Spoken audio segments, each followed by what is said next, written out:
खुलुमबाय बड'लेण्ड रादाब नायगिरि बयनिसिमबो फुंबिलिनि गोजोन हामलायथि बावहरबाय। दिनै 14 मार्च 2025 इं मायथाइनि सानसेनि फानजामुथियाव थानाय राशिफोरखौ फरायथिनो लाबाय।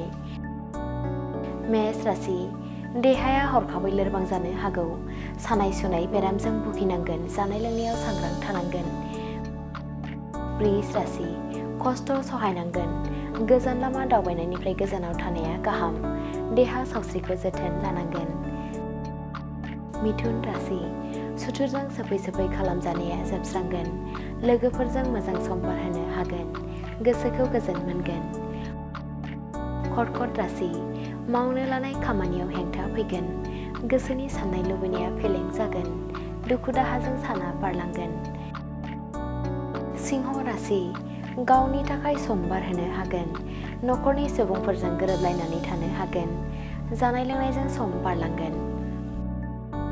कन्या राशि सोमोन्दोआव गावस्रानाय फैनो हागौ। दुखु गोनां सान। गोसोखौ लोरबां मोनगोन। तुला राशि गोथार सान। थांखियाव सहैनो हागोन। फरायसाफोरा मोजां रादाब मोननो हागौ।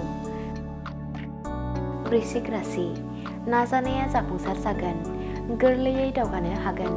साख्रिनि खौरां मोननो हागौ।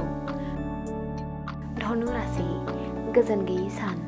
उसुखुथु थाथेरहायै मोनगोन। खामानि मावनो हायै जागोन। मकर राशि नाजानाया फेलें जागोन। बिमा बिफाया हेंथा होनो हागौ। गोसोआ दुखुजों बायग्लिगोन। कुम्भ राशि फालांगिरिफोरा दावगानो हागोन। रां रुफा आरजिनानै लानो हानायनि आसा दङ। मोजां सम। मीन राशि समाजाव बयजोंबो सिनायजागोन। मोजां मुं मोनगोन। रंजा बाजाजों साना बारलांगोन। दिनैनि राशि फरायथिनाया एसेनोसै। बेजों लोगोसेनो दिनैनि साना बुहुमनि साफ्रोमबो सुबुंफोरनि थाखाय गाहाम जाथों बेखौ बड'लेण्ड रादाब नखरनि जानानै इसोरनि खाथियाव आरज गाबनाय थाबाय।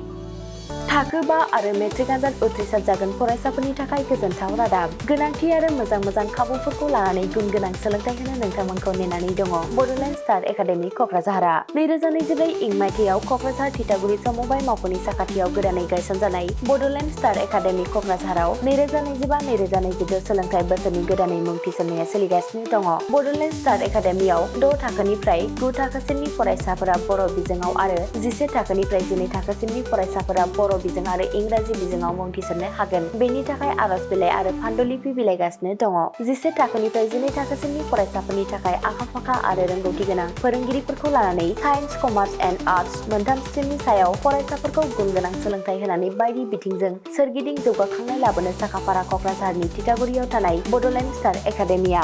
बड'लेण्ड स्टार एकाडेमियाव मुं थिसननोब्ला बाङाइ बेसेनाव मुं थिसननायनि गेजेरजोंनो फरायसाफोरा गाहायाव होनाय माखासे खाबुफोरखौ मोननो हागोन। इंराजि सोलोंनायनि खाबु, साखोन-सिखोन थाखो खथा, बिजाब बाख्रि, BPL थाखोनि फरायसा फरायसुलिफोरनि मुं थिसननायाव 20% मासुल रेहाय होनाय। बेजों लोगोसेनो नोंथांमोनहा JEE नीट आनजादनि थाखाय बेसेन नाङै फोरोंथाय, मान्थलि मक टेस्ट, जिउ राहा दानाय बायदि गियानलु आयदाफोरनि उफ्रा सोलोंफारिफोरनि खाबुफोरखौ मोननो हागोन। हौवासा आरो हिन्जावसाफोरनि थाखाय मुलाम्फा गोनां मोजां जामुं आरो मोजां थाग्रा खथानि खाबु गोनां हस्टेलनि खाबुफोरखौबो मोननो हागोन। बिदिब्ला गोबाव खालामाजासे नोंथाङाबो बड'लेण्ड स्टार एकाडेमियाव थाबैनो मुं थिसननायनि थाखाय सुलाद लादो।